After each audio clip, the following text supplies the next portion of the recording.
Okay,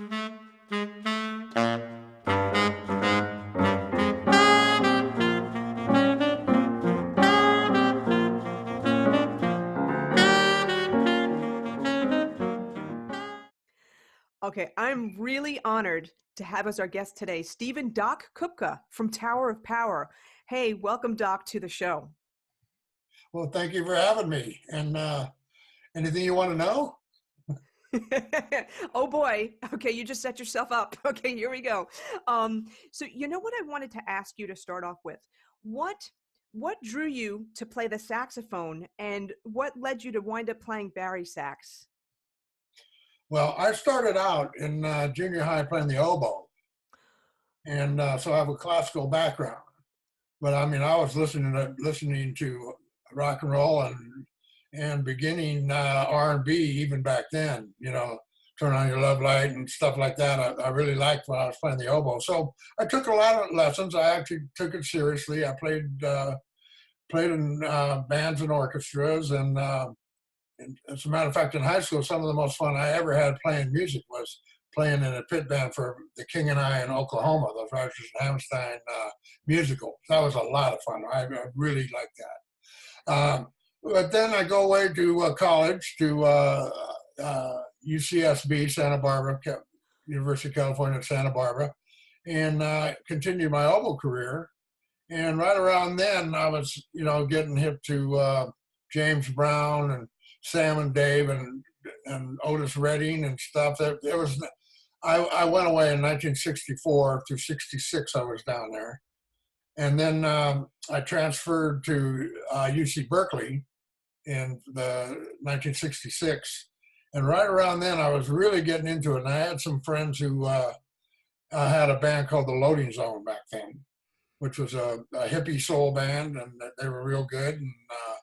And you know, I wanted to play that kind of music, and I wasn't going to do it on the oboe. So what to do? Obviously switch to saxophone, but there's a lot of good tenor players. No one played Bari that I knew of. I mean, there might have been one or two doubled on it, but no, I mean, no one played it as their main instrument. So you know, I got a job as a roadie for the Loading Zone. My best friend, or a dear friend, was their drummer. George Newcomb was the drummer, and so I got that job while I was learning to play the Bari. I'm actually self-taught on saxophone, but I took lots of oboe lessons, and so I started playing and working as a roadie, getting on the scene. And in the 4th of July weekend, 1968, I was about ready to where I could play in a horn section. And that's when I met Emilio Castillo, who was the leader of the band. It was called the Motowns at the time. They had a little 3-piece horn section. And they were really good. They played the hot R&B songs of the times, and Emilio was a very good arranger at arranging songs, you know, differently than the original version, and made them better. Even back then, he was 17 back then. He was just a kid. I was 22. And so after they opened for the Loading Zone at the Pleasanton County Fair, and he wanted to use the organ rather than his farfisa. And Paul Farso, who was the organ player, had a Hammond, of course. And so we let him, and they were really good and very impressive. So after the show, I went to him and said, "You guys got a great band. Only one small problem." Oh, what's that? It's the horn section.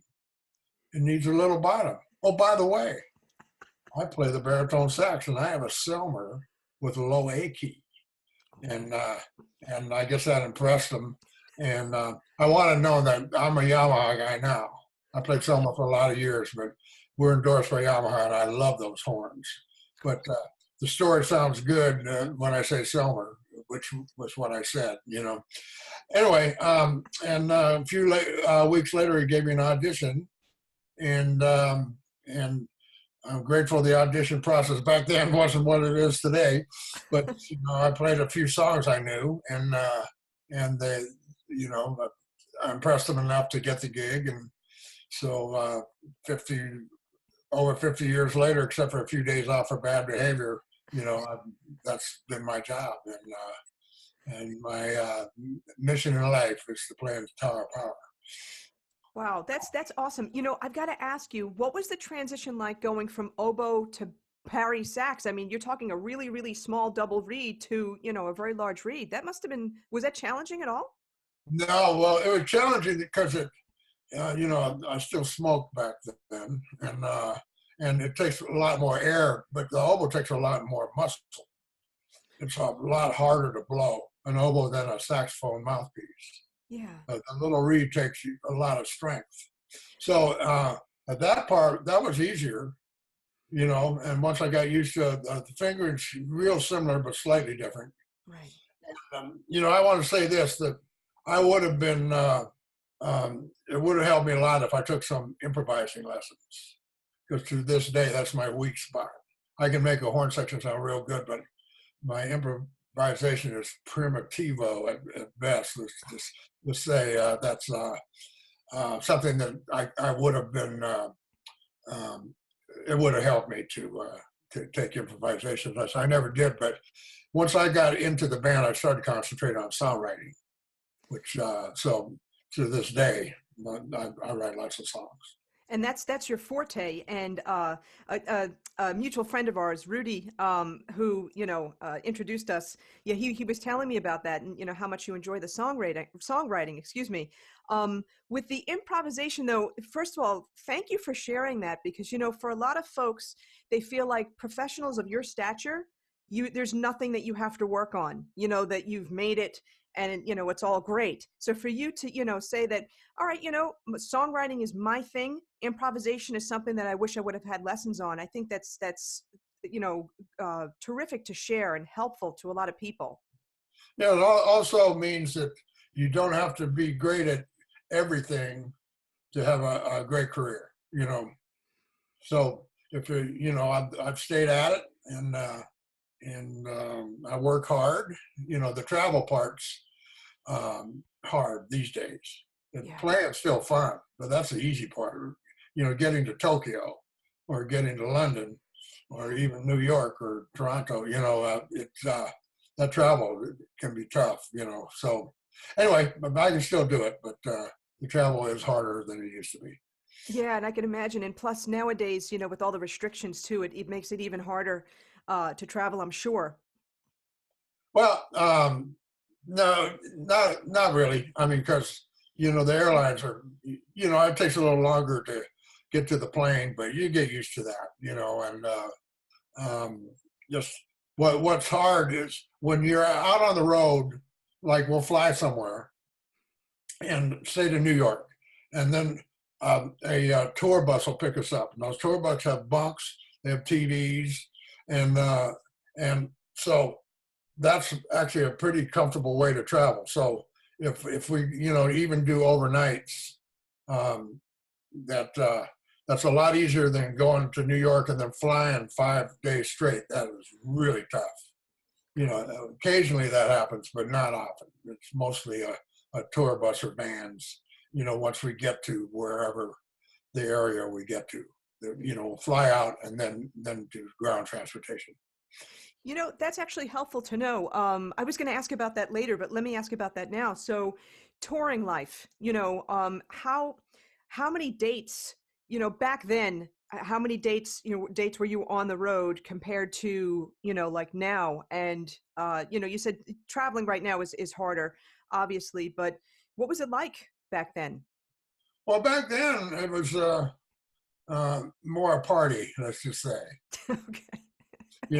Back in the loaded days, and I should say right now that I got clean and sober in 1989. And if I hadn't, I wouldn't be here today talking to you. Wow. And it's just like, it's a party at first. And then, get a little success, get some money, and the party becomes excessive and starts to, shall I say, ruin your life, and or in my case, ruin my life. And now there's not too many old timers who, left who party like they did. They're either dead or cleaned up. So I'm very grateful that happened for me. But back then it was like a party. So it was like a little easier in a lot of ways. And then what happened was we started doing some tours. We did a tour of Santana, did a tour with Creed's Clearwater, and by then we were pretty established. So the most busy year of any we've ever had was 1974, because on top of traveling all the time, we were 6 weeks recording back to Oakland, up in Seattle. So that was we were gone, I think 250 days that year or something like that. But it's never been that much since. And these days, ever since say we've been signed with Epic, we signed in the early 90s. We've been gone about half the year, or maybe a little bit more. So maybe 150 shows or more, 180 days, including travel days. And this year, our 50th, has been our busiest year since 1974. It's been really busy, because we had that 50th anniversary, and getting lots of dates this year. So it's a very busy year.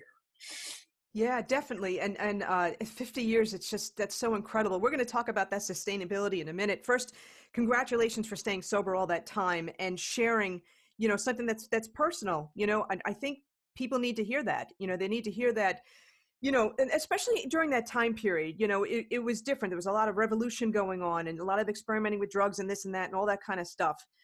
So a lot of people, were involved in that scene. But just the fact that you were able to stay clean and sober, I think that's phenomenal, and I'm grateful for it, and I know the listeners are grateful for it, just to get, some words of wisdom for you and your knowledge and that kind of thing. So thank you for that. We appreciate that. So in terms of the travel then, I'm amazed that you guys are still so much on the road right now, and I totally get it. It's your 50th year anniversary. Again, congratulations for that as well. So let me ask at this point, how is Tower of Power able to sustain, their presence in the music scene for all these years? Well, we've been true to ourselves. There was a time when the geniuses wanted us to do disco, and then when Rhythm Nation came out, they wanted us to do machines. And then soft jazz, smooth jazz. I mean, there was they wanted us to do that. So, but whenever we tried to chase trends, it just didn't work. So basically, we stayed true to ourselves. And another thing, everybody gets paid the same. So that it helps to have talent show up. If at this stage of the game, if us old timers made twice as much as the brand new people, it would be tough, to keep talented people. But there seems to be people waiting in the wings for a lot of times, and when not, and we've been lucky with tryout. For instance, our singer Marcus Scott. He's been with us a little over 2 years. And before him, we had Ray Green, who was great. He played trombone, great guy, wonderful singer, wonderful entertainer. But then he was wonderful enough that Carlos Santana offered him twice the money for half the work. And so we were like Santana's AAA farm club, again, because he also took our keyboard player, Chester Thompson, back in '82. But back in those days, we were making almost no money. It was a bad time for us. So, it made sense. This time, he just offered a better deal for Ray's. But anyway, so we were lucky that we found a great singer to replace him. With a tryout. He was not waiting in the wings. It was a surprise. Got it. That he left. So anyway, we keep, excuse me, we keep the musicianship level high, and morale stays pretty good. I mean, it's basically good people, and without too many bad habits. Some of the guys drink wine, but not to excess, not like we used to drink hard liquor. And, so we're very lucky that way. Got good musicianship, good morale, and healthy enough to, maintain on the rigors of the road. Yeah, I mean, you've had, over the years though, you've had like a who's who list of A-list players playing with Tower Power all these years. Everybody's just amazed, at all the great players that toured with you, that played with you, that recorded with you. One more question I have though, when you have people coming in, filling in spots and stuff, they go through an audition, but I know, like, when the groups that last the longest, everybody gets along with each other. Is that something that you look for in the beginning with people? Well, always in the beginning, people are on their best behavior. So, I mean, it can be a little hard to tell. Yeah. But the ones that stick out stay on their best behavior or close to it. And, you know, and that's the kind of band we are, where we do get along basically real well. And being on the road, I mean, we're one bus. There's 14 people on one bus. Yeah. It's like the Russian circus. But the thing is that we know how to get along, and we can do it. I mean, bus drivers are blown away that there's that many people with so little chaos. And anyway, so we've been doing it a long time. We know how to do it. That's awesome. I was just thinking to myself too, like, you're touring a lot. You've been touring a lot over the years. I want to talk about practice routines, and I'm going to jump all over the place a little bit because there's thoughts in my mind right now. If you're touring on a bus, you're going from city to city. How do you fit in practicing? Are you able to play on the bus, or what are you able to do? No. Well, in my case, not being a virtuoso player, but being a section player, I rely on muscle memory. I'm not, at age 72, I don't practice. I mean, one time to get ready, or if I have a session in town, it just takes me one time to make sure my read's right, and just all that stuff. But I mean, I did when I was starting out. I played a lot, and some of the guys do. Tom Pollitzer, our tenor player, practices all the time. And as a band, we rarely rehearse except at sound checks. We do a sound check at virtually every gig. Occasionally at a festival, they won't let us, but almost every gig we do a sound check, and that's when we rehearse. And but we had a week of rehearsal to get ready for the 50th anniversary of the Fox Theater in Alton in June 1st and 2nd. So we rehearsed it, and then we learned for that, we had another week of rehearsal earlier in the year to learn. We learned 9 old tunes. We learned 9 old tunes that weren't in the book right now, including Squib Cakes and Knock Yourself Out. So we learned some fan favorites, and 5 new ones from the new CD. So actually 4. We had an intro that we were working on that we decided not to use. So so 4 new ones and 9 old ones. And they're in the show. So the show's a little bit different than it was for several years, but it's good. Sure, yeah, because it's the 50th anniversary. So yeah, you're bringing back, or adding, I guess, to more of the fan favorites and stuff. Let me ask at this point, it's your 50th year. After you're 50, going into your 51, any projects that you can share with us that are coming up? Well, they filmed that 50th anniversary show, so it's coming out in HD. I don't know exactly when, maybe in time for Christmas, or no, probably next year. And we have another total original album in the can. Oh, great. Yeah, the way Emilio and the geniuses wanted to do it was do two albums worth of stuff and then narrow it down to the best stuff out of the 2. I'll be honest with you, I didn't think it was a good idea. I still don't, but whatever, that's what we did. Okay. I think we should have put the first one out 2 years ago, and then we'd be putting the second one out now.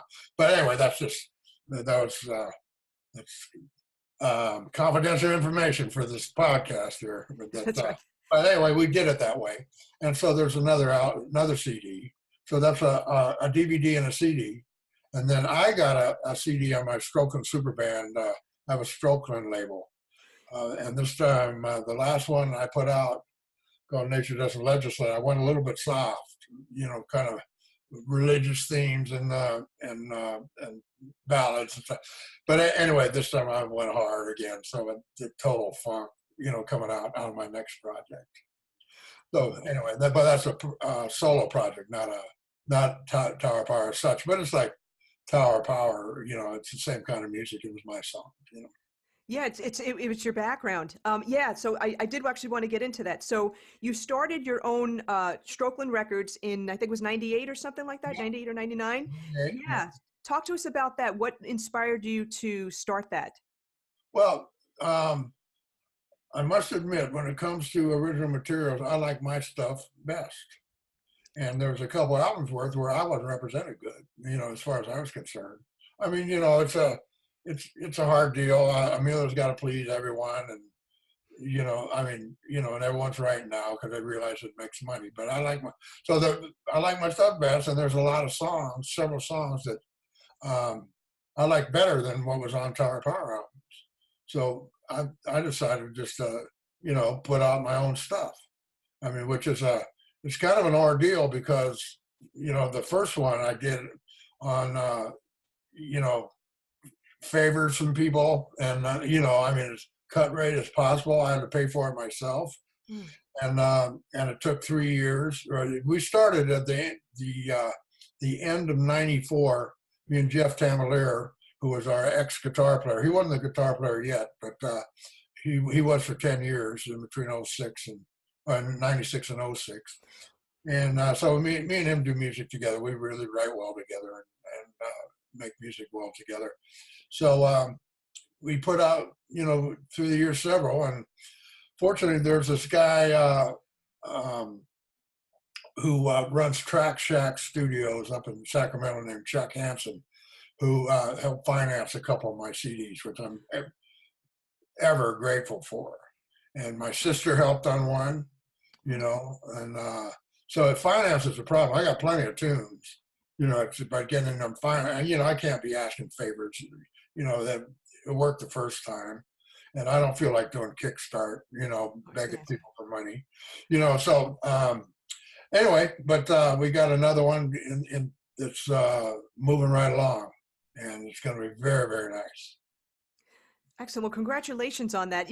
I was going to ask you if you thought of Kickstarter or pledge music, but you answered that already. So that's cool. But I hope that the more people that know about this, and if you can send me, you have a website for your Strokeland music, or? Yeah, sure. Okay, great. Yeah, send me the links, or I'll do a Google search, and we'll put that in the show notes so people can check it out. Yeah, please do. Please do. That's great. And on that website, people can purchase previous records and such. Sure. Great. Yeah, anything that Strokeland ever put out that you can get.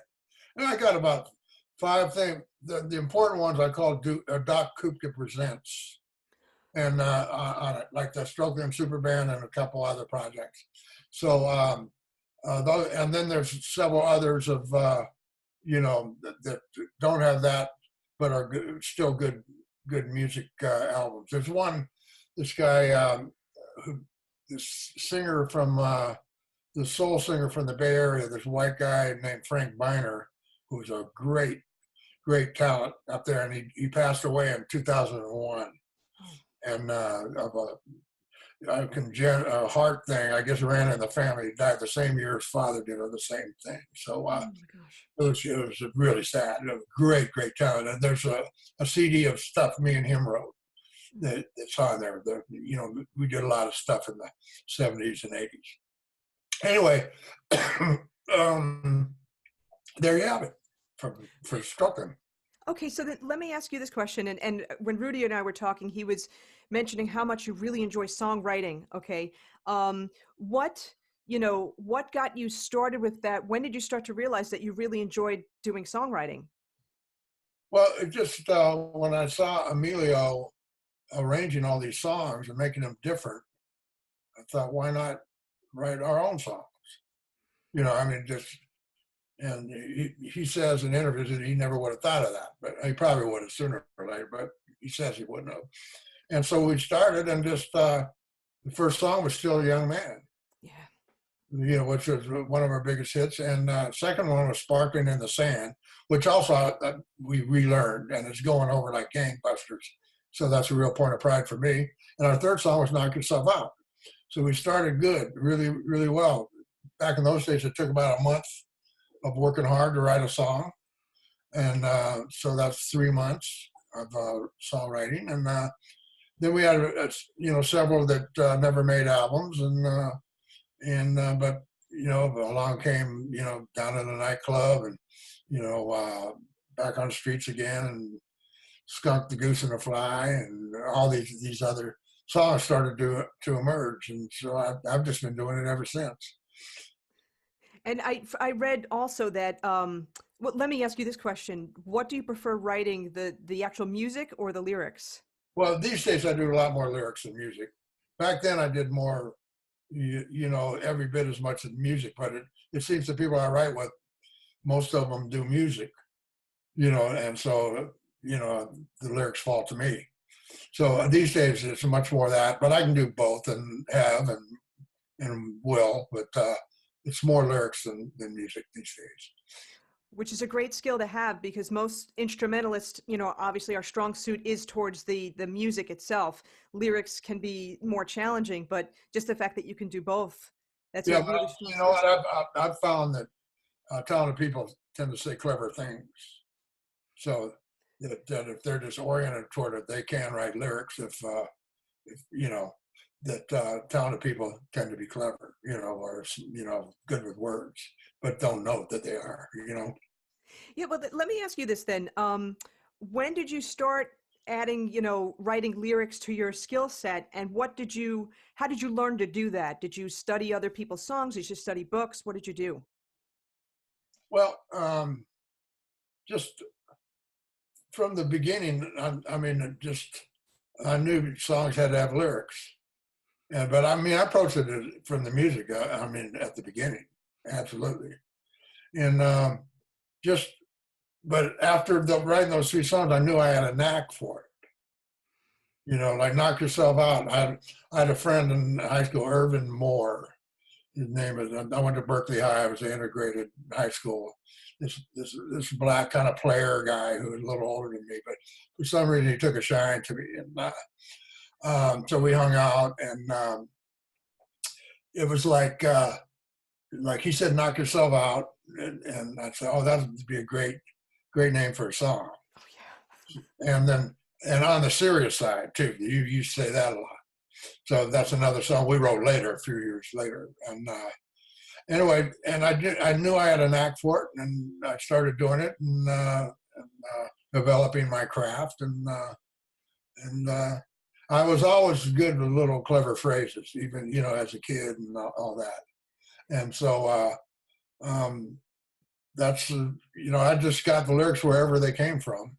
And some from people. And, these days I watch political shows on TV, and I get stuff, and read books, and I glean them for one-liners and stuff. And you get it wherever you can, and then make the song have personality and be yours. It's the secret of songwriting, as far as I'm concerned. That's great advice. Absolutely. Okay, so now I'm going to switch gears for a little bit. So you were self-taught on Bari sax. What kind of things were you working on as you were teaching yourself how to play? I was working on making sure the low notes didn't go flat, and just learning songs. What I did was learn the songs of the day off the radio, and I could figure out, parts to play.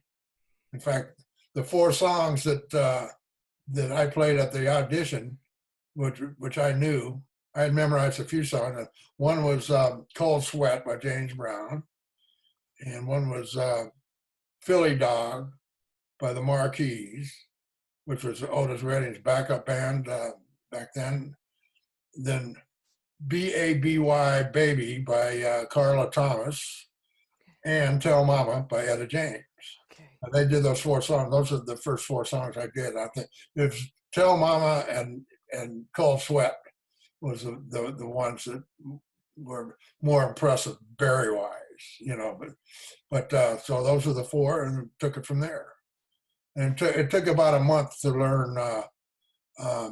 They did lots of songs, Temptation songs, James Brown songs, Sam and Dave, and Otis Redding, and some of the hits of the day. I remember one, "The Duck" by Jackie Lee, and "Skate Now" by Lou Courtney. Well, sort of unknown songs, but they were popular, and I felt like a real soul man playing "Skate Now" by Lou Courtney. I remember at the time. Oh, cool.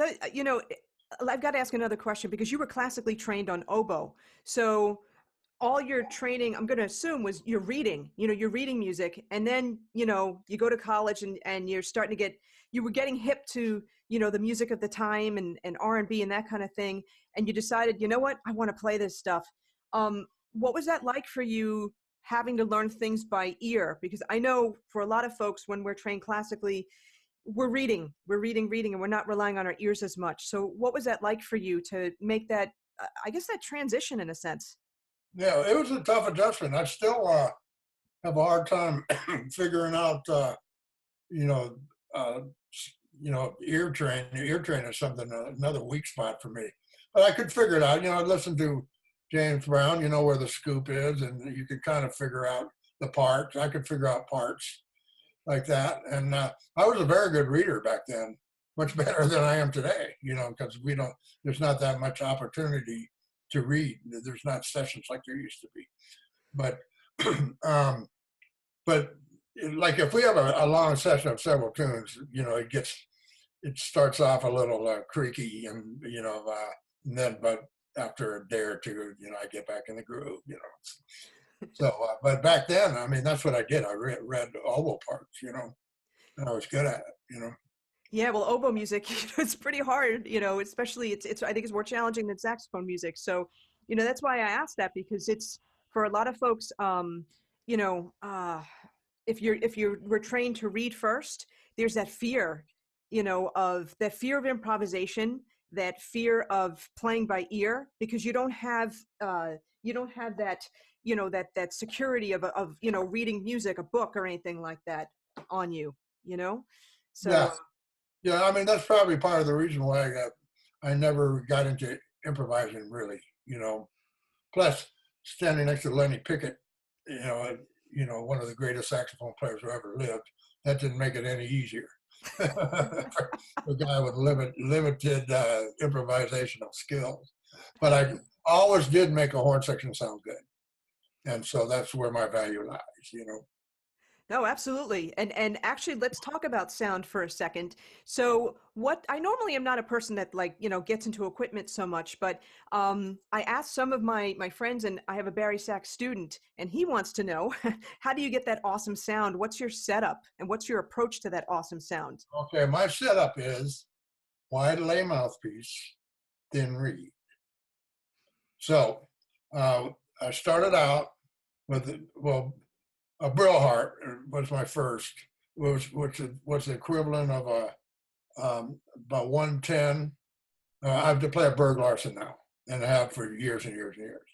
So so it's equivalent of a 110 over 1, and I played a 2.5 reed, and then I went up to a 120. I went to a Berg 120 over 1 or whatever over 0. I don't know the bottom number. I'm not sure, because every one I've has been worked on. So, so that bottom number, I really don't even, I never figured out did it make it more like a 0 or more like a 2 or what? But each one I bought was a 1 underneath, Got And it. then I went up to 130 over 1 Wow. SMS with a 1.5 reed. And so what I have to do, I have to cram the mouthpiece as far as it'll go on the neck, to make sure that the bottom notes aren't flat. Yeah, That's yeah. when you're a young Bari player, that's the thing. You can always tell a young Bari player because the low notes are flat, and and then so when I'm up in the octaves, I don't play high too much, I mean, some, but a little bit, but I'm mainly low. Yeah. So that works great for that. And the high notes, sometimes I got to back off a little bit, make sure they don't go sharp. But it's better to play sharp than flat. Yeah. If you're going to be off, be a little sharp. That's way better. The same, like it's better to rush than to drag. If you're going to be off, rush a little, play on top of the beat, don't drag. So and that's how I get my sound. And people are amazed. They would think that I have a real thick reed. But even when I played oboe, there's the French style of oboe with the thin reed, and the German style with the thicker reed, which are more a deeper, richer sound, and the French sound is a little more flexible, and that's so I did the version of that on Bari. Wow. Now, okay, so 1.5 reeds. I read you're using Rico plastic covers? Yeah, yeah, just love them. Great. Okay, so a couple of questions with that. The plastic covers, do they last? How long do they usually last you? Well, they last a little longer because you can play them cracked. What it isn't covered with plastic. It's a thin layer of fiberglass. Is Okay. what it actually is. They call it plastic cover, but it's fiberglass. And so when they crack, you can play. In fact, in the old days when I had to buy my own, I would play weeks on a cracked reed because you can do it. What happens is sooner or later they go flabby, and that's when you really can't use it. But these days, I'll go a gig if it cracks. I'll go a gig or two, and then. But I'm endorsed now, so it makes it easier. Oh, sure. $5 a read was I'm cheap, okay? I admit it. So, but now, but I would buy even if the endorsement ends, I'd buy them. I really like those reads a lot. And even though they're 1.5s, you don't feel like that how do I put this? They're weaker reeds, so I would tend to think they wouldn't last as long as if you had gotten like a 2.5 or something like that. I would say weaker, thinner. Okay, thinner. Okay. But I blow hard sometimes. I blow hard. Sometimes they'll last a long time, and other times they'll crack. Sometimes occasionally they crack the very first gig, and Wow. but they average for me about maybe 4 or 5 shows and sound checks. Wow, that's really good. Yeah. And you rotate your reeds too, right? What's that? Do you rotate your reeds? No, I just use a toe ties. Wow. And I say Okay. goodbye. Throw it in the circular file. Yeah. So what kinds of, I said, you said before that, you're relying on muscle memory and all that type of thing now, but what kinds of exercises, when you were practicing a lot, what kinds of exercises were you doing? And I'm asking this as, advice for the Bari sax players that are listening. Okay. What I would do for tone is long tones. Play a note for 2 measures with a crescendo and decrescendo. Okay. And my oboe teacher, who was very good, stressed chromatic scales. So I play a lot of chromatic scales, and then I would also play fun stuff, over the rainbow. Just or some song I like. April Love, I remember I really liked that song as a kid. So I had some sheet music, and I play along to songs I like just for the fun of it.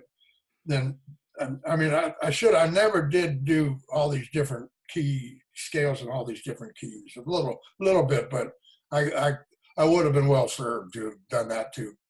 So when and if you do practice now, do you still follow that same recipe of what you did back then? No, what I do is just make sure all the notes work. So I'll do all my low scoops, all the way down. Then I go from my G up an octave, and then chromatically up to C. I rarely play on top of higher than a high C. What I'll do is, once in a blue moon I will, but most of the time I just go down an octave, and no, they don't know the difference, you know. And if they do, I would play up there, but you know. So and then I go up and down the whole horn chromatically, the 2.5 octaves, and it's basically just to get the blood going and making sure the horn's working and the reed is working. Got That's it. what I'm up now. Let me ask you, people, okay, let's compare, like, you know, throughout the years and stuff like that. Who were the players that you admired the most? Whether it was on Bari sax or tenor or alto, it doesn't matter. Who were the players you admired the most? Well, I'm embarrassed, Jerry Mulligan. I mean, he used to scare the hell out of me. I mean, he was so good. You know, he could do stuff. I never played bebop. You know, that was kind of beyond my realm. Um, I guess actually since, you know, occasionally we have some bebop like stuff in a session, you know, that I can play. But, you know, he was a great saxophone player. But King Curtis was the one who really lit me up. I liked Junior Walker back in the day, and King Curtis, and you know, Gene Ammons, I really like. You know, Sonny Rollins, Sonny Stitt. But I mean, the more it would become jazz, I kind of, you know, was intimidated. So I like the R&B stuff. So King Curtis is my favorite, and then Lenny Pickett, the guy who used to be with us, is on Saturday Night Live. He's the greatest player I ever worked with. You know, he's a wonderful sax player.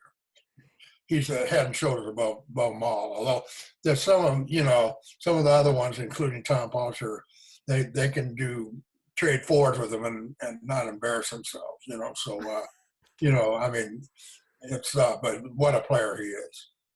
Wow, definitely. Now, okay, so any other current players on Barry that, you know, may not be playing jazz per se, but any current players that you like? Well, I mean, the one who's still around who's really good is Ronnie Cooper.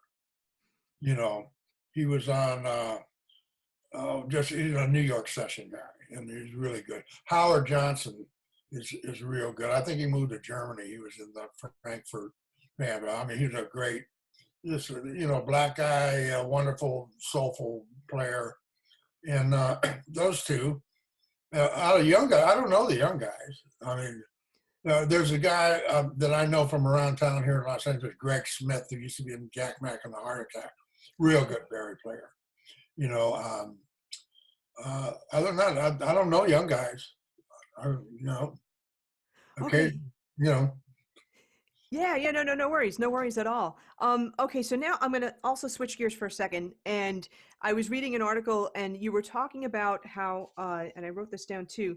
You talk about being vigilant in the business.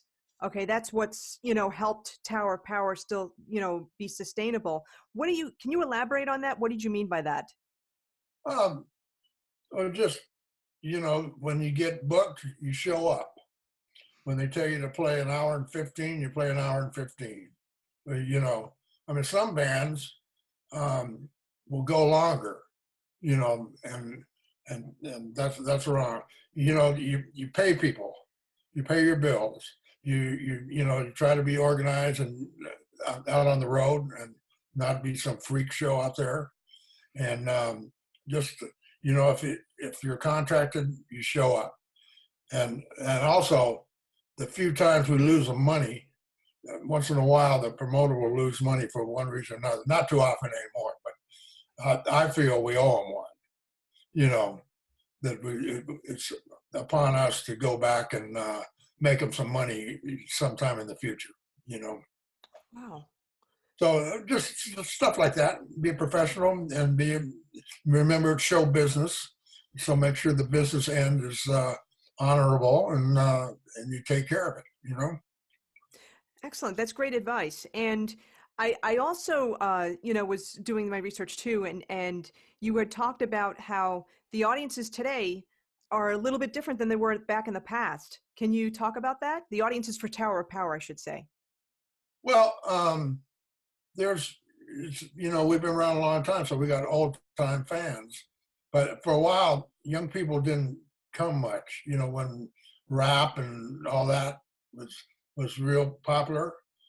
Not that it's not popular, but whenever I go to Europe, I check out the videos there to see what's coming.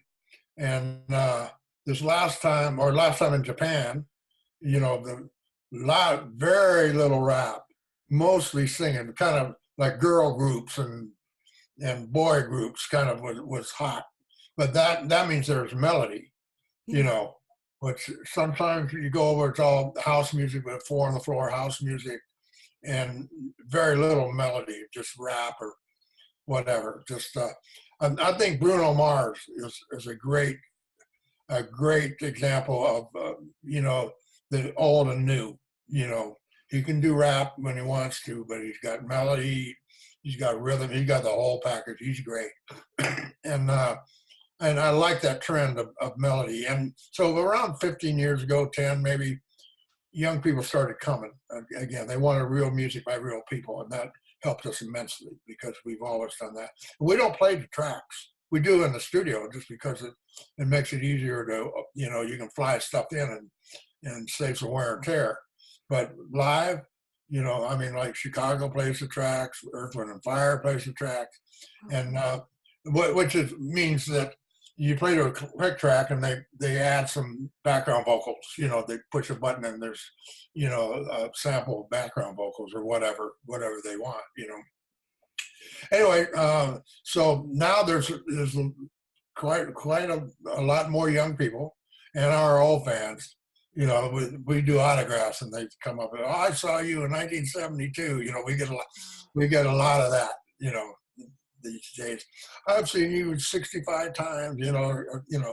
But I love that. But we get, now that we got 50 years, we get a lot of that. That's fantastic. And you know what I love about that too, for a while, well, for longer than a while, popular music stopped having horns. They stopped having, saxophone solos and horns and all that kind of stuff.